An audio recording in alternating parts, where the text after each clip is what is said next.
বাংলাদেশ বনাম ভারতের ম্যাচ দেখতে মিরপুর শেরে বাংলা জাতীয় ক্রিকেট স্টেডিয়ামে গিয়েছিলেন মডেল অভিনেত্রী জান্নাত জেবা। কিন্তু টিকিট হাতে 3 ঘন্টা অপেক্ষা করে এগে টোগে দৌড়ালেও স্টেডিয়ামে ঢুকতে পারেননি তিনি।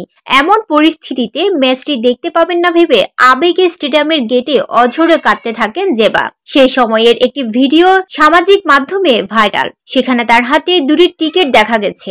বিষয়টি নিয়ে জেবা বলেন, আমি দেখেছি টিকিট ছাড়া অনেকেই ঢুকে গেছে। এরপর হঠাৎ করে গেট বন্ধ করে দেয়া হয়। আমার টিকিট থাকা সত্ত্বেও কোনোভাবেই আমাকে ঢুকতে দেওয়া হয়নি। অনেক অনুরোধ করেছি, কিন্তু তারা আমার কথা শুনেইনি। এক গেট থেকে আরেক গেটে পাঠিয়েছে। আমি হয়রানির শিকার হয়েছি।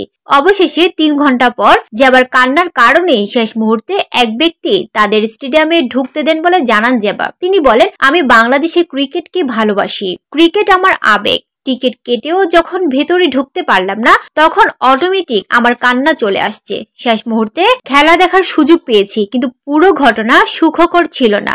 জেবা জানান, তার ইউনিভার্সিটিতে ক্লাস থাকা স্টেডিয়ামে যেতে দেরি হয়েছিল। গিয়ে তিনি গেট বন্ধ দেখেন।